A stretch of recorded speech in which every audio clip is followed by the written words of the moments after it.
are going to get ready to assemble our Agomographs. And to do that, we have to create an accordion piece of paper with very specific measurements. So the first thing you're going to do is you're going to take your artworks. So here's one of the geometric shaped artworks. I'm going to turn it over. I'm going to line my ruler up with the edge of my paper. And I'm going to mark it at every 1 inch. I would do this at the top and the bottom of the paper so that you can connect the lines and so that they're straight. So there's my measurements. I'm going to move it down here, and again I just put my ruler against the edge of the paper here, make my marks.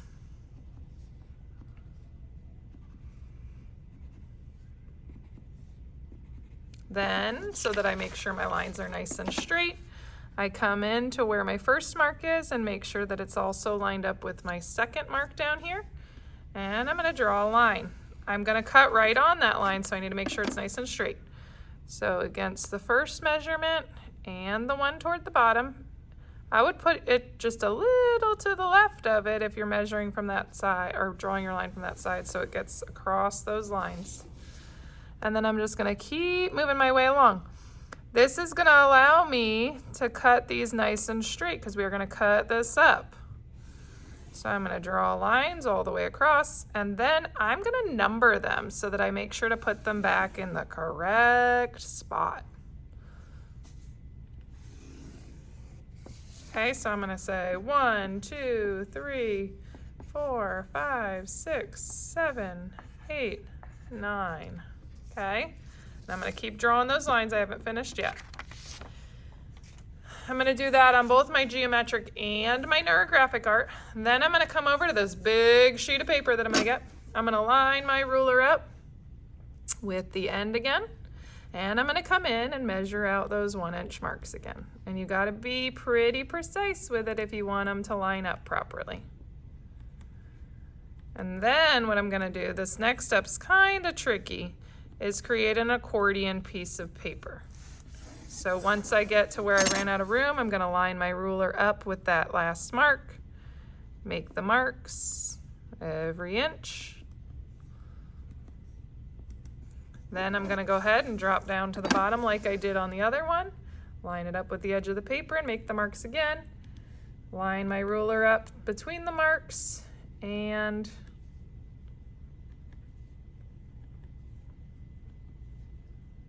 draw the line.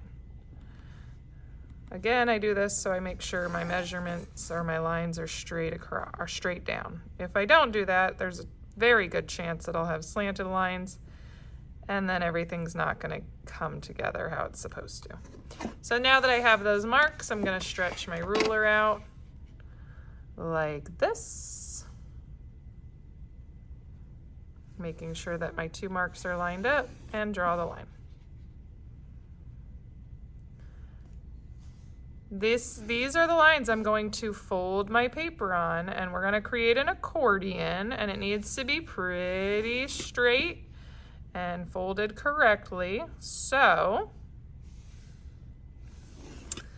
I would use your metal ruler to help you with folding, and don't crease your paper until you're sure that you've got it right at your lines.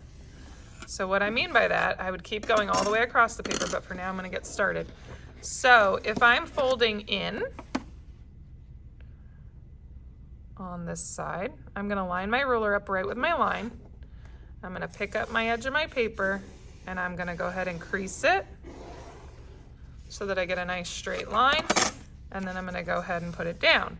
Now I need to do the back side, so I'm going to turn it over, and I need to get it on that line again, which the line's on the other side.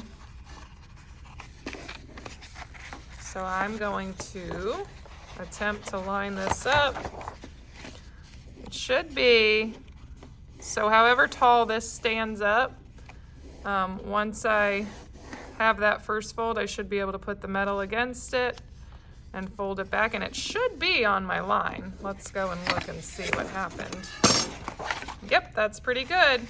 And you're gonna keep flipping your paper back and forth. So now I'm on this one.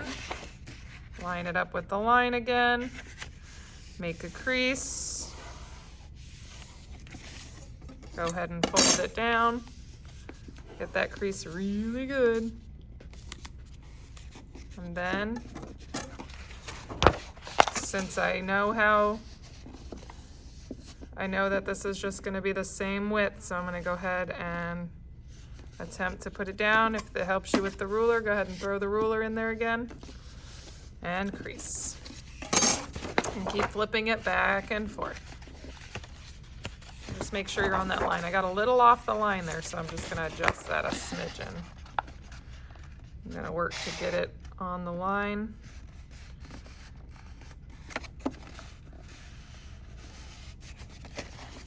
And put the whole thing down again. And you're going to do that all the way across until you end up. Okay, so I started this one until I end up with something that looks like this. Okay, now my marks are on this side, so since my marks are on that side, I'm actually going to glue on the other side so that it's as neat as humanly possible. I am going to go ahead and take my strips. I'm going to cut these strips out, and I would start one at a time.